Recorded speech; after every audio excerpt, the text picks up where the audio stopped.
Chapter 4. 138. Prince of Nothing. Sunny stared into the void suspiciously. Yeah? And how come you are so concerned about my well-being? The voice remained silent for a bit, then answered wistfully. I haven't really spoken to anyone in a long, long time. It would be a shame to finally find someone to talk to, only for them to die soon, don't you think? That guy is definitely not just a simple lost. What is his deal, really? Is he actually a human or only pretends to be one? Sunny thought for a bit, then said, I guess. And since we're on the topic, how is it exactly that we are able to talk?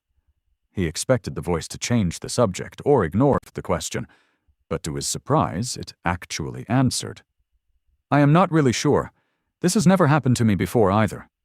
After a while, it added hesitantly, Have you perhaps found a piece of a broken mirror somewhere? Something clicked in Sunny's mind. Broken mirror? Mirror beast? Beastie? The ascended reflection. The shard of a mirror that the strange creature had left behind was still inside the covetous coffer, smeared with his blood. Crap. So the owner of the voice was the creator of the murderous reflection Sunny had encountered on the Reckoning.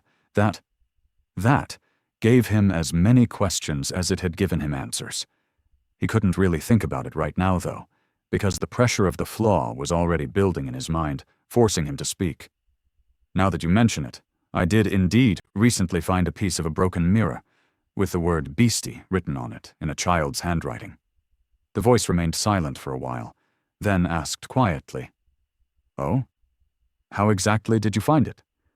Sunny did not answer for as long as he could, then reluctantly spoke. That mirror shard was left behind by a powerful creature I killed. I took it with me, thinking that it might turn out to be important. This time the voice was quiet for an especially long amount of time. When it finally spoke, there was a hint of anguish in it. The owner of the voice tried very hard to suppress it, but his pain seemed to be too deep to not seep into his words even slightly. So it's dead, I see. Then it fell silent once again. Sunny tensed. After a while, he asked carefully, You're not going to be angry with me for killing your pet, are you? A deep sigh resounded from the void. Angry? With you? Why would I be angry with you? You are not to blame for what happened to us. Sunny shivered, suspecting that whoever or whatever it was that had been responsible for the mirror beast becoming separated from its creator and eventually dying by his hand was extremely lucky that the owner of the voice had become one of the lost. Then he asked cautiously, What exactly was it, though? I have never seen a creature like that. The voice seemed more in control of itself when it answered after a few long moments. A manifestation of my aspect ability. A kind of an echo, you can say. I created him when I was just a lonely kid. We were together for a long time before we weren't anymore. Sunny tilted his head, then frowned slightly. What do you mean, a kid? A kid with an aspect ability? The voice laughed bitterly. That. I had my first nightmare when I was 12. It's rare, but does happen sometimes. Few children survive the trial, though. Sunny blinked. Being sent into the nightmare at 12, of course very few survive. He did know that, in extremely rare cases, the people infected by the spell were outside of the usual age range. The entire first generation of the Awakened had been, for example. And there were cases of this anomaly to this day, even though it usually happened to someone older than the norm, not someone younger. And I thought that I was unlucky. He cleared his throat, then said awkwardly, Well, I am sorry for your loss. If it makes you feel any better, the creature tried to say something before it died. We never stopped searching. Something like that. The voice, however, didn't respond. It seemed that its owner had once again spent all of his soul essence, or whatever it was that allowed him to communicate with Sunny, and was now gone for another few days. Sunny sighed. Curse it! I didn't even have time to ask him how to survive the damned stars. More strategic with how he chose his words, damn it. Sunny spent a few more days plummeting into the void. By now he was having trouble remembering what it even felt like to not be falling. The darkness seemed to be eternal and ever-present, as though he had always been here, in its empty embrace, and all of his actual life was just a strange dream. Maybe it was? No, it wasn't. He was almost sure. By the time the voice returned, the void had changed slightly. Not only were the distant, shimmering lights now closer and brighter, but it also felt as if the air was getting warmer.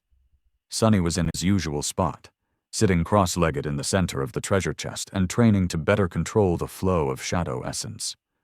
On the surface of the lid near him was a dark longbow and a quiver of black arrows. "You practice archery?" Sonny opened his eyes and glanced into the darkness, then shrugged.